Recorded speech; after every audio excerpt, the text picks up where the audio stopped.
Good morning, friends. Sajid Patel here. Welcome all of you to Wallan High School official YouTube channel. As far as the function is concerned, so far we have completed many functions till up to date. English function માં આજે friends એક નવા topic સાથે ઉપસ્થિત થયો છું આપની સમક્ષ અને તે છે showing or describing time. Showing or describing time એને કેટલીક વાર એડવર્બ ક્લોઝ ઓફ ટાઈમ તરીકે પણ ઓળખવામાં આવે છે. એક્ઝામિનેશનમાં રિસ્પોન્ડ ટુ ધ સેન્ટેન્સ અને કમ્પ્લીટ ધ સેન્ટેન્સમાં પૂછાઈ શકે છે, બરાબર છે. પ્લસ આપણે જોઈ લઈએ કે એડવર્બ ક્લોઝ ઓફ ટાઈમ અથવા ડિસ્ક્રાઇબિંગ ટાઈમ બતાવવા માટે, સમય બતાવવા માટે આ એક્શન ક્યારે થાય છે, કેવી રીતે થાય છે એ દર્શાવવા માટે આ ક્લોઝિસમાં કેવા કેવા કનેક્ટરનો ઉપયોગ થાય છે મેં બોર્ડ પર લખ્યા છે મિત્રો. એક તો છે when, whenever, while, since, for, till, until, before, after. પછી છે as soon as, no sooner did than, hardly, when, scarcely, when. કેટલીક વાર barely નો ઉપયોગ પણ થાય છે, ઓલમોસ્ટ સેમ રહેશે. આજે ફ્રેન્ડ્સ બધાને ડિસ્ક્રાઇબ ન કરતા મેં ત્રણ કોમ્પોનન્ટ લીધા છે to showing, to show time, as soon as, no sooner અને hardly અને scarcely નો આજે આપણે ઉપયોગ જોવાના છે. જ્યારે નેક્સ્ટ ટાઈમ સમય મળશે મિત્રો ત્યારે બીજા કોમ્પોનન્ટ્સ ને ટાઈમના અનુસંધાનમાં આપણે અભ્યાસ કરીશું. આજે આપણે ત્રણ સ્ટ્રક્ચર સમજીએ જેથી કરીને આપણે એકદમ ટૂંકા સમયગાળામાં સારી રીતે એનો આઈડિયા મેળવી શકીએ છીએ, રાઈટ. હવે as soon as, no sooner did અને hardly had ની વાત કરીએ ફ્રેન્ડ્સ તો આ કઈ રીતે ઉપયોગમાં આવે છે? જ્યારે કોઈ એક્શનને, બે એક્શનને ભેગી કરીને આપણે દર્શાવી હોય, જે ટ્રાન્ઝિશન બતાવવું હોય કે એક એક્શન પછી બીજી એક્શન આવી થાય છે, આના આ થયું પછી આવું થયું છે, તો એ પછીનો સમયની જેમ એ બતાવવું હોય, જેવું તેવું એ દર્શાવવું હોય તો as soon as, no sooner did અને hardly had ના કોન્ટેક્સ્ટમાં એનો ઉપયોગ થાય છે. દાખલા તરીકે જેવો અમે સ્ટેશને પહોંચ્યા એવી ટ્રેને પ્લેટફોર્મ છોડી દીધું હતું એ દર્શાવવું હોય તો મેં એ સેન્ટેન્સને અહીંયા આગળ લખું તો કઈ રીતે લખાશે ફ્રેન્ડ્સ? તો as soon as ના કોન્ટેક્સ્ટમાં લઉં તો as soon as, બરાબર. હવે જો મિત્રો જ્યારે સમયની વાત કરતા હોઈએ ઇટ મીન્સ કે we are talking about past also, તો મેં અહીંયા મોટા ભાગે પાસ્ટના સેન્ટેન્સીસ લીધા છે. તો as soon as અમે સ્ટેશને પહોંચ્યા એટલે કે વી, પહોંચવાનો મતલબ થશે રીચ અને એનું સેકન્ડ ફોર્મ મેં અહીંયા લખ્યું છે એટલે રીચ્ડ, રેગ્યુલર ફોર્મ છે. as soon as we reached, ક્યાં પહોંચ્યા friends? we reached the station. જેવા આપણે રેલવે સ્ટેશન પર પહોંચ્યા પછી ફ્રેન્ડ્સ સ્ટ્રક્ચરમાં શું કહે છે? કોમા આવવું જોઈએ. આપણે અહીંયા કોમા લેવું જ પડશે કારણ કે બે સેન્ટેન્સને આપણે બાયફર્કેટ કરવા પડશે, અલગ અલગ દર્શાવવા પડશે. as soon as we reached the station તો ટ્રેન શું થઈ ગઈ? નીકળી ગઈ હતી ને, તો the train left.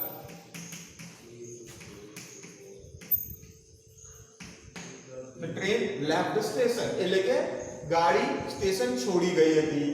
જેવા આપણે રેલવે સ્ટેશન પર પહોંચ્યા તેવી ટ્રેન નીકળી ગઈ હતી એ અનુસંધાનમાં પણ કહી શકાય. હવે આ જ સેન્ટેન્સમાં ફ્રેન્ડ્સ આ જ સેન્ટેન્સને હું નો સુનર ડીડ ના કોન્ટેક્સ્ટમાં વાપરું. આ તો એફર્મેટિવ સેન્ટેન્સનું કામ કરે છે એટલે નો સુનર ડીડ માં પણ એ જ મીનિંગ પર આપણે બોલીએ છે ને કે આના કરતા આવું થયું હોત ને તો સારું રહે. નેગેટિવ કોન્ટેક્સ્ટમાં પણ આનો ઉપયોગ થાય છે. એટલા માટે નો સુનર પછી ડીડ આવે છે ફ્રેન્ડ્સ નેગેટિવ અનુસંધાનમાં. એટલે મેં અહીંયા લઈશ નો સુનર ડીડ એટલે કે અમે પહોંચ્યા જ ન હતા કે આપણે ટ્રેન ઉપડી જ ગઈ, હજુ તમે આવી જ રહ્યા હતા અને ટ્રેન ઉપડી ગઈ, એ અનુસંધાનમાં આનો મીનિંગ નીકળતો હોય છે. તો નો સુનર ડીડ સેન્ટેન્સ સેમ રહેશે પરંતુ એક ચેન્જ આવે છે. અહીંયા એ ચેન્જ માર્ક કરવો પડશે કારણ કે સ્ટ્રક્ચરમાં શું છે? નો સુનર ડીડ, અહીંયા ડીડ લઈએ છે. તમે હેડ પણ લઈ શકો છો મિત્રો, અહીંયા હેડ નો ઉપયોગ પણ કરી શકો છો પણ અત્યારે હેડ નહીં લઈએ, સિલેબસમાં ડીડ છે એટલે લઈએ છે. તો નો સુનર ડીડ પછી આવશે આપણું સબ્જેક્ટ, જે અહીંયા સબ્જેક્ટ શું લીધેલો છે આગળ? વી. રીચ્ડ છે, રાઈટ? રીચ. હવે રીચ્ડ માં ફ્રેન્ડ્સ ડીડ બહાર કાઢી લીધું. રીચ કઈ રીતે બન્યું છે? Did plus reach, reach plus sorry did plus reach લીધું છે એટલે રીચ બન્યું, ક્રિયાપદનું બીજું ફોર્મ બને છે, પણ ડીડ તો ઓલરેડી આપણે અહીંયા બહાર લઈ લીધું છે, તો અહીંયા ફક્ત શું રહેશે? રીચ રહેશે. તો મેં અહીંયા લઈશ રીચ. એટલે આપણું સેન્ટેન્સ સ્ટ્રક્ચર આવું બને છે: નો sooner did we reach the station. અને ત્યાં આગળ THAN then નો ઉપયોગ થશે. યાદ રાખજો સ્ટુડન્ટ્સ ઘણી વખત અહીંયા ભૂલ કરે છે, ઈ લખી નાખે છે, સ્ટ્રક્ચર યાદ કરતા હોય છે, તે છતાં પણ આપણે લઈશું અહીંયા આગળ then. જેવી રીતે અહીંયા કોમા લીધેલો હતું તો આપણે એની જગ્યાએ આપણે લઈશું કનેક્ટર then. કેટલીક વાર નો sooner did then પર બોલવામાં આવે છે સ્ટ્રક્ચરમાં. એટલે જે મેઇન સેન્ટેન્સ છે, જે મેઇન ક્લોઝ છે, એ તો તેવું જ રહેશે, એમાં કોઈ પણ જાતનો ફેરફાર કર્યા વગર અહીંયા લખી દઈશું the train left the station. એટલે કે બંનેનો કોન્ટેક્સ્ટ સેમ રહેશે, એટલે મીનિંગ સેમ રહેશે. આ થોડો પોઝિટિવ વેમાં દર્શાવવામાં આવે છે, જ્યારે આ થોડુંક નેગેટિવ વેના અંદર દર્શાવવામાં આવે છે.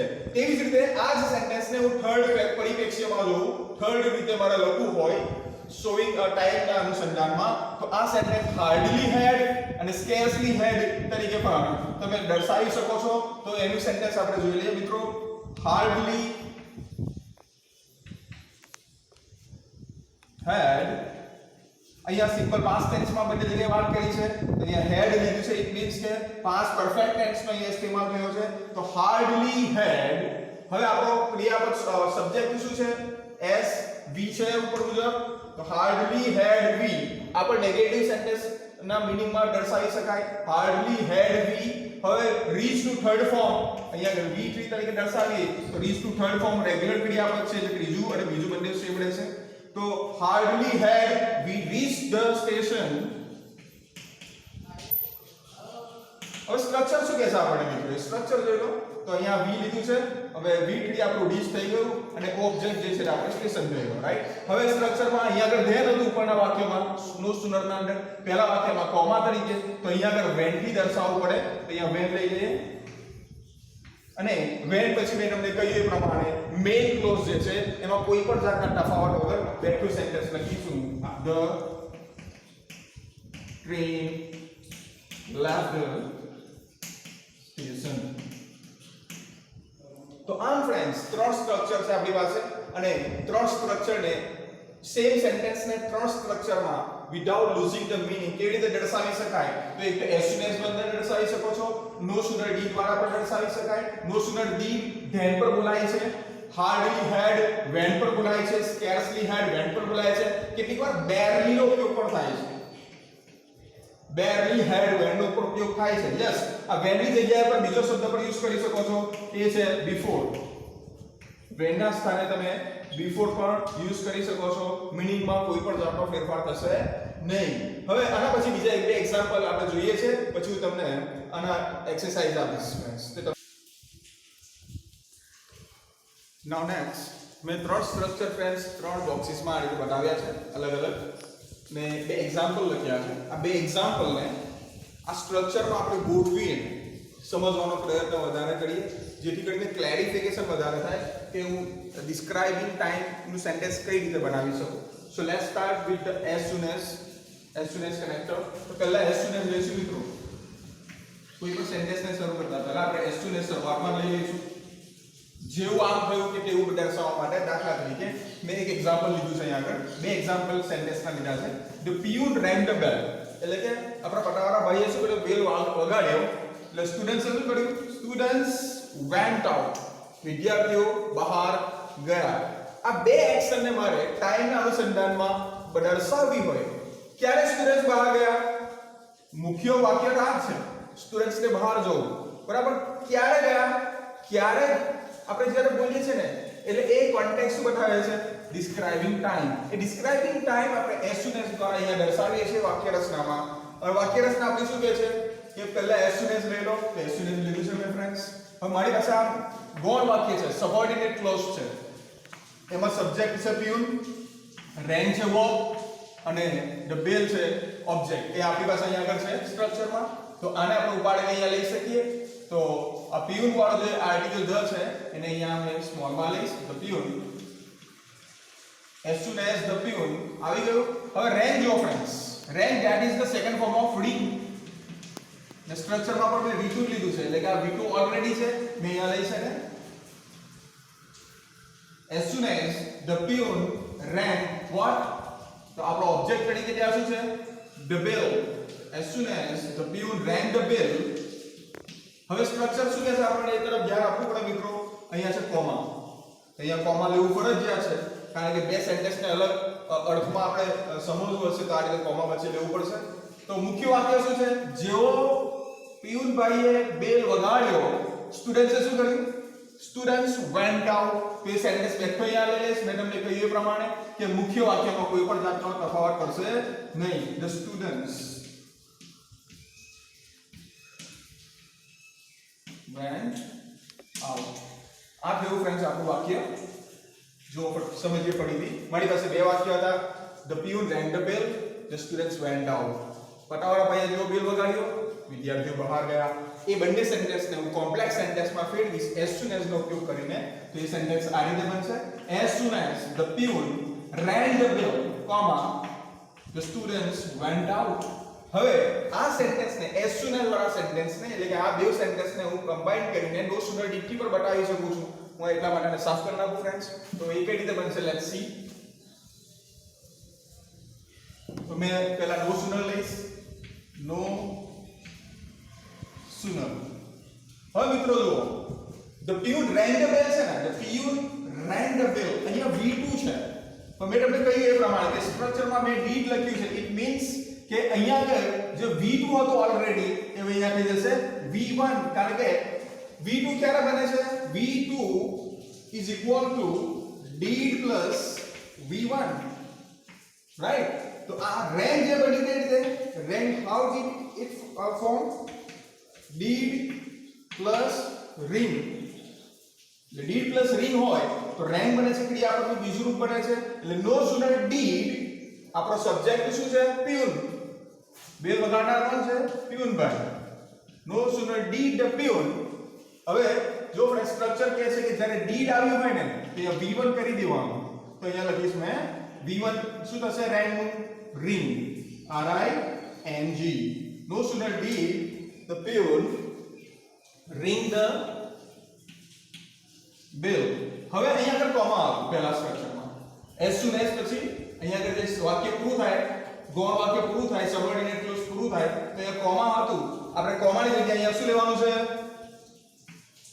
then અને યાદ રાખજો મેં તમને then નો સ્પેલિંગ કહ્યો છે THEN નહીં પરંતુ કમ્પેરેટિવ ડિગ્રીમાં જે then વપરાય છે THAN અહીં આવશે અને મુખ્ય વાક્ય બેઠું આવશે સ્ટુડન્ટ શું કરે છે the students went out એટલે ફ્રેન્ડ્સ આ સેકન્ડ સેન્ટેન્સ ના અંદર થોડું નેગેટિવ મીનિંગ દર્શાવે છે કહેવાની વાત તો એક જ છે પરંતુ અલગ અલગ ફોર્મેશન ના અંદર એના સેન્ટેન્સ લખીએ છીએ હવે આ સેન્ટેન્સને હું હાર્ડલી અને સ્કેર્સલી ના અર્થમાં પણ તમે બતાવી શકો છો હાર્ડલી નો ઉપયોગ પણ કરી શકો સ્કેર્સલી નો પણ ઉપયોગ કરી શકો મીનિંગમાં કોઈ પણ જાતનો તફાવત પડતો નથી લખીએ ફ્રેન્ડ્સ હાર્ડલી વાળું વાક્ય તો હાર્ડલી પછી શું મૂકવાનું છે સ્ટ્રક્ચર પ્રમાણે હેડ હાર્ડલી હેડ નો ઇસ્તેમાલ ના ઇટ મીન્સ કે પાસ્ટ પરફેક્ટ ટેન્સ નો ઉપયોગ કરવો રહ્યો તો હાર્ડલી હેડ પછી સબ્જેક્ટ છે આપણી પાસે તો સબ્જેક્ટ શું છે ધ પિયુન તો મેં લખી છે આગળ પિયુન ધ પિયુન હાર્ડલી હેડ ધ પિયુન પછી શું લખ્યું છે રિંગ અહીંયા આગળ બીજા સ્ટ્રક્ચરમાં રિંગ છે હજી પહેલા સ્ટ્રક્ચરમાં V2 છે એટલે કે રેંગ છે બરાબર હવે જો પરફેક્ટ ટેન્સમાં આપણે જેનું સ્ટ્રક્ચર સમજીએ એટલે કે હેડ પછી V3 ફોર્મ આવે એટલે કે પાસ્ટ પાર્ટિસિપલ ફોર્મ આવે છે તો રિંગ નું પાસ્ટ પાર્ટિસિપલ ફોર્મ શું થાય રિંગ રેંગ રંગ RUNG થશે મિત્રો તો અહીંયા મેં લખીશ રંગ RUNG આ યાદ રાખજો મિત્રો કે V3 ફોર્મ જ લેવું પડશે કારણ કે અહીંયા પાસ્ટ પરફેક્ટ ટેન્સ નો ઇસ્તેમાલ થશે તો હાર્ડલી હેડ ધ પિયુન રંગ ધ બેલ નો સુનર વાળા સેન્ટેન્સમાં જે રીતે અહીંયા કોમાના સ્થાને તમે then લીધું છે તો આપણે હાર્ડલી હેડ ના અંદર પણ શું લેવાનું છે અહીંયા પ્રમાણ સ્ટ્રક્ચરમાં બતાવ્યું છે પ્રમાણે શું લઈશું when લઈશું તો અહીંયા લખીશ મેં when અને મેં તમને કહ્યું એ પ્રમાણે મુખ્ય વાક્યમાં કોઈ પણ જાતનો ફેરફાર કરશે નહીં અને લખીશું સ્ટુડન્ટ્સ went out તમે ત્રણે ત્રણ સ્ટ્રક્ચરમાં જોયું હશે મુખ્ય વાક્યના અંદર કોઈ પણ જાતનો તફાવત પડતો નથી અને મોટા ભાગે મુખ્ય વાક્ય જે છે એ સિમ્પલ પાસ્ટ ટેન્સમાં જ હોય છે એટલે કે s v2 o ના ફોર્મમાં જ હશે રાઈટ હવે નેક્સ્ટ સેન્ટેન્સ જોઈએ બે સેન્ટેન્સ જોઈએ એ બે સેન્ટેન્સ લઈને તમે એક્સરસાઇઝ કરશો આ પ્રમાણે આપીશ તો the teacher asked a question મારી પાસે એક વાક્ય છે જેવો શિક્ષકે પ્રશ્ન પૂછ્યો I replied મેં તેનો જવાબ આપ્યો અથવા I answered તો આ બે ઘટનાઓને મારે ટાઈમ ક્લોઝના અંદર દર્શાવી હોય તો કઈ રીતે દર્શાવાશે હવે તમે થોડીક મારી સાથે એક્યુમ્યુલેટ થજો ફ્રેન્ડ્સ અને થોડુંક સમજવાનો પ્રયત્ન કરી શકશો જો આપણી પાસે બે વાક્ય છે the teacher asked a question શિક્ષકે પ્રશ્ન પૂછ્યો અને મેં જવાબ આપ્યો એટલે આપણે કહેવાનું શું છે કે જેવો શિક્ષકે પ્રશ્ન પૂછ્યો એવો મેં એમને જવાબ આપ્યો રાઈટ તો as soon as ના કોન્ટેક્સ્ટમાં આ વાક્ય કેવું બને છે તો લેટ્સ સી પહેલા as soon as આવી જશે as soon as બરાબર સબઓર્ડિનેટ ક્લોઝ કયું છે જવાબ આપવું મુખ્ય છે કોણે પ્રશ્ન પૂછ્યો પ્રશ્ન કોણે પણ પૂછ્યો હોય એ સબઓર્ડિનેટ ક્લોઝ કહેવાય મેં જવાબ આપ્યો એ મુખ્ય વાક્ય છે the teacher asked a question the teacher asked આ જો past tense છે a question કોમા અહીંયા કોમા લખવું જરૂરી છે જેવો પ્રશ્ન પૂછ્યો મેં શું કર્યું I replied અહીંયા લઈશું હવે હંમેશા યાદ રાખજો ઘણા વિદ્યાર્થીઓ જે I જે હોય છે ને પર્સનલ પ્રોનાઉન એ સ્મોલ માં લખે છે વાક્યમાં કોઈ પણ જગ્યાએ I હોય એ કેપિટલ લેટર માં આવશે I replied અથવા I answered આડી તો આ વાક્ય બન્યું આ જ વાક્યને મારે નો સુનરમાં બતાવવું કેવી રીતે બતાવીશ મેં નો સુનર ડી અને as soon as ની જગ્યાએ મેં શું લીધું છે નો સુનર ડી સબ્જેક્ટ શું છે આપણો the teacher friends મેં તમને કહ્યું એ પ્રમાણે જ્યારે અહીંયા did આવી જાય તો આ સબ્જેક્ટ પછી ક્રિયાપદનું કયું રૂપ આવે છે v1 ફોર્મ આવશે યાદ રાખજો તો asked નું v1 ફોર્મ કયું રહેશે ask કારણ કે રેગ્યુલર વર્બ છે ed નીકળી જશે રાઈટ તો no sooner did the teacher ask શું પૂછ્યું શિક્ષકે a question હવે જો સ્ટ્રક્ચર શું કહે છે આપણે શું મૂકવાનું કહે છે આગળ then કારણ કે as soon as માં કોમા હતું એના સ્થાને આપણે અહીંયા then મૂકીએ છીએ તો મેં અહીંયા લઈશ then અને મુખ્ય વાક્ય છે જવાબ આપ્યો મેં જવાબ આપ્યો એટલે બેઠો રહેશે I replied થઈ ગયું મિત્રો હવે આવી જાવ ફ્રેન્ડ્સ હાર્ડલી હેડ તરફ હાર્ડલી હેડમાં પણ તમને ખબર પડી જ જશે કારણ કે અગાઉના પણ બે તમે સ્ટ્રક્ચરની સાથે વાક્યોના અભ્યાસ કર્યો છે તો હાર્ડલી હેડ લઈએ પહેલા અથવા આપણે સ્કેર્સલી થી બનાવીએ સ્કેર્સલી જે રીતે હાર્ડલી સાથે હેડ આવે છે સ્કેર્સલી સાથે પણ હેડ લઈએ અને અહીંયા પણ પાસ્ટ પરફેક્ટ ટેન્સ નો ઉપયોગ થશે પછી શું લેવાનું છે સબ્જેક્ટ આપણી પાસે અહીંયા છે ધ ટીચર તો લઈશ મેં આગળ ધ ટીચર એટલે કે સ્કેર્સલી હેડ ધ ટીચર સ્ટ્રક્ચર શું કહે છે સબ્જેક્ટ પછી v3 ફોર્મ કારણ કે આ હેડ નું કનેક્શન આ v3 સાથે છે એટલા માટે હવે જો આસ્ક્ડ રેગ્યુલર વર્બ છે આસ્ક્ડ રેગ્યુલર વર્બ નું મોટા ભાગે બીજું અને ત્રીજું ફોર્મ સરખું રહેશે પહેલું ફોર્મ આસ્ક હોય તો સેકન્ડ ફોર્મ આસ્ક્ડ રહેશે ed વાળું થર્ડ ફોર્મ પર આસ્ક્ડ રહેશે તો scarcely had the teacher asked a question હવે સ્ટ્રક્ચર શું કહેતો શું લેવાનું ઓબ્જેક્ટ પછી when તો મેં અહીંયા લઈશ when અને મુખ્ય વાક્ય જે છે એ આપો I replied તો મેં લખી છે આગળ I replied એ રીતે scarcely had નો ઇસ્તેમાલ કરીને પણ યુઝ કરી શકો છો સર when ની જગ્યાએ તમે before કહેતા હતા યસ when ની જગ્યાએ તમે before નો પણ ઉપયોગ કરી શકો છો અને વાક્યનું ફોર્મેશન થાય છે મિત્રો આઈ હોપ કે તમને બહુ સારી રીતે સમજણ પડી હશે અને પછી બીજા પાંચેક વાક્ય તમને ડુ ઇટ યોરસેલ્ફ માં આપું છું પ્લીઝ ડુ ઇટ અને મને પર્સનલી તમે WhatsApp ગ્રુપમાં પણ મોકલી શકો છો અથવા મને પર્સનલી મોકલી શકો છો અને વિડિયોના અંદર કંઈ ખબર ના પડી હોય please ask me I will let you know about the confusion thank you friends action મિત્રો આઈ હોપ કે તમને ત્રણેય સ્ટ્રક્ચરમાં ખૂબ જ સરસ સમજણ પડી હશે હવે ડુ ઇટ યોરસેલ્ફમાં મેં પાંચેક વાક્યો લખ્યા છે અને તમે સ્ટ્રક્ચર પ્રમાણે સ્ટ્રક્ચર અભ્યાસ કરજો ફ્રેન્ડ્સ તો તમને આ સૌથી વધારે સમજણ પડશે પહેલું વાક્ય છે અહીંયા મેં ફિલ ઇન ધ ગેપ જેવું રાખ્યું છે હાલાકે કમ્પ્લીટ ધ સેન્ટેન્સ નો ટાસ્ક છે તો અહીંયા ખાલી જગ્યા છોડવી છે એટલે કે અહીંયા કઈ કનેક્ટર આવશે ક્લોઝ દર્શાવવા માટે ટાઈમના. ડેશ ધ ચીફ ગેસ્ટ, પછી અહીંયા તમારે ક્રિયાપદ મૂકવાનું છે. કયું ક્રિયાપદ મેં લખ્યું નથી friends, you have to gas it, કારણ કે તમને સ્ટ્રક્ચર વધારે ખબર છે. અને કોમા પછી મેં લખ્યું છે, કોમા આવે છે એટલે તમને ખબર પડી ગઈ હશે. we welcomed him અને લખ્યું પણ છે અહીંયા use as soon as. Second સેન્ટેન્સમાં ફરીથી મેં ગેપ રાખી છે અને અહીંયા સબ્જેક્ટ લખ્યો છે the rain, બરાબર.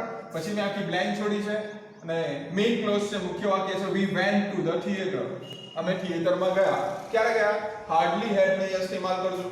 નંબર 3 માં ફરીથી પછી ગેપ રાખી છે, અહીંયા ડીપ મેં વાપરી છે, ખબર પડી ગઈ છે કયું કનેક્ટર લેવું. આઈ પછી ક્રિયાપદ પર કયું લેવું ખ્યાલ આવશે. To know about his mother's date, એના મમ્મીના ડેટ વિશે મને જેવી જાણ થઈ, પછી મેં આજે ગેપ રાખી છે અહીંયા આગળ. I went to his house, અહીંયા આગળ ડો સુના ડીપનો ઇસ્તેમાલ કરવાનો છે.